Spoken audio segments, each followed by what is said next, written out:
नमस्कार, मैं दिव्यांश डोसी स्वागत करती हूँ आप सभी का संभाग पोस्ट न्यूज में।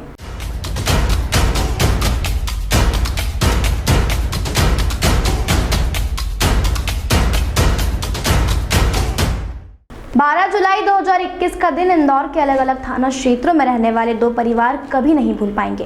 दरअसल 12 जुलाई को ही एक 13 वर्षीय 9वीं की छात्रा को 12वीं में पढ़ने वाले 17 वर्षीय ने अपहरण कर लिया था।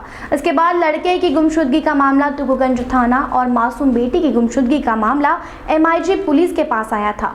पुलिस के लिए एक चुनौती थी क्योंकि मामला हाई प्रोफाइल परिवार से जुड़ा था। पुलिस ने अपनी कई टीम दोनों बच्चों को खोजने में लगाई और आखिरकार चंडीगढ़ के पास से दोनों नाबालिग छात्र छात्रा को अपनी अभिरक्षा में लेकर इंदौर पहुंचे। दरअसल सत्यसाई स्कूल में पढ़ने वाली 13 साल की मासूम ने जब परिजनों को अपने गुम होने की कहानी बताई तो सबके होश उड़ गए, क्योंकि गुम हुई बेटी ने परिजनों को बताया कि उसका अपहरण किया गया था, ना कि वो अपनी मर्जी से नाबालिग छात्र के साथ गई थी। इधर MIG पुलिस ने नाबालिग छात्र पर अपहरण की धाराओं के तहत मामला दर्ज किया है। पुलिस द्वारा मामला दर्ज होने के बाद गुमशुदगी का मामला अब अपहरण जैसे संगीन अपराध में तब्दील हो गया है। ऐसे में अब सवाल ये उठ रहे हैं कि आखिर इस पूरी साजिश के पीछे कहानी क्या है।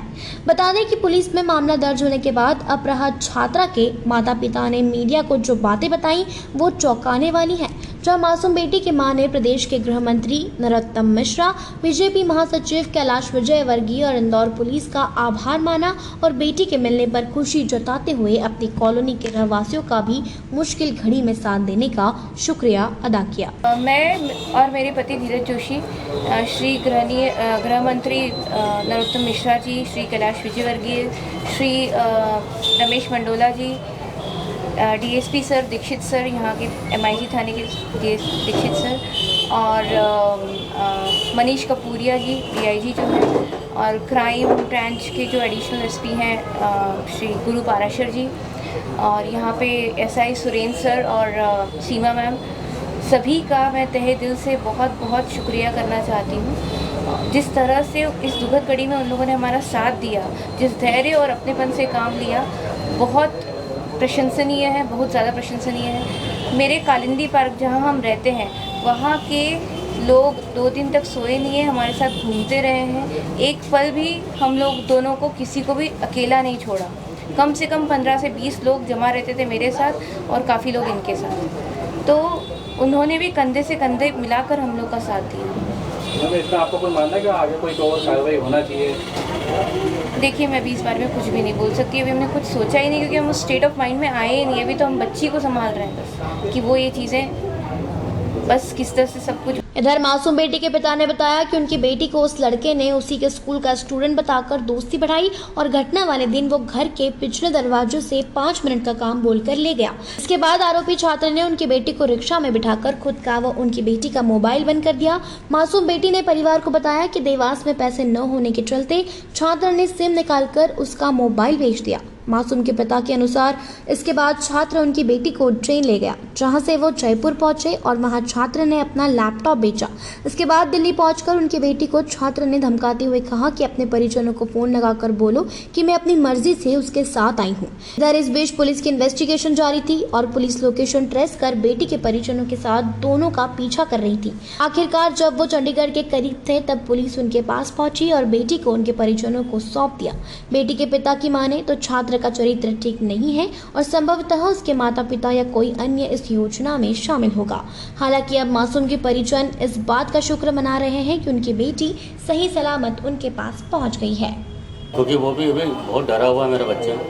बस मैं भगवान से दुआ करता हूँ कि आगे कभी भी इस तरह की घटना जो मेरे साथ हुई है वो किसी साथ ना कर सके, बच्ची के साथ बस वो किसी और के साथ ना कर सके, यही प्रयास करता हूँ सर। वहीं MIG थाना प्रभारी विनोद दीक्षित ने बताया कि आरोपी नाबालिग छात्र पर अपहरण का प्रकरण दर्ज कर लिया गया है और उस पर कानूनी प्रक्रिया के तहत कार्रवाई की जाएगी।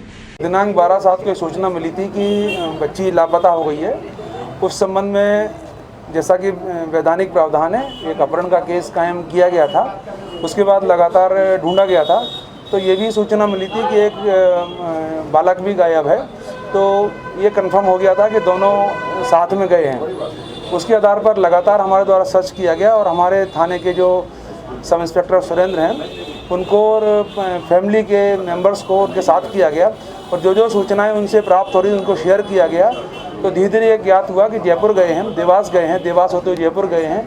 वहाँ पर हम लोग हमारी जो टीम थी सुरेंद्र की, सब इंस्पेक्टर सुरेंद्र की, उन्होंने आगे बढ़ते गए। जो जो सूचनाएं मिलती गई ये लोग आगे बढ़ते गए और लास्ट में जाके राइन जो चेक पोस्ट है चंडीगढ़ के पास में, वहाँ पर मिली कि उधर से कहीं जाने वाले हैं। तो वहाँ पे इन्होंने उनको फिर दोनों को साथ ले लिया था, मिल गए थे दोनों वहाँ पर, दोनों सुरक्षित है। इसमें अपराध पंजीबद्ध किया जाकर विवेचना में लिया गया है। और चूँकि वो बच्ची लड़के के पोजीशन से मिली है तो उससे उसने स्टेटमेंट भी दिए हैं। तो उसने ये बताया गया है कि मुझे लड़का जो है बहका कर ले गया था, उसके आधार पर प्रकरण पंजीबद्ध किया गया है और अब जो है चालान प्रस्तुत किया जाएगा। फिलहाल गुमशुदगी के मामले के अपहरण में तब्दील होने पर हर कोई हैरान है, क्योंकि कोई सोच भी नहीं सकता ऐसा काम एक 17 साल के लड़के ने कर दिया। अब इस मामले में कानून अपना काम करेगा, लेकिन इस मामले के सामने आने के बाद सभी को होशियार हो जाना चाहिए, क्योंकि डिजिटल युग में कौन आपके अपनों को भला फुसला कर ले जाए इस बात का भरोसा नहीं है।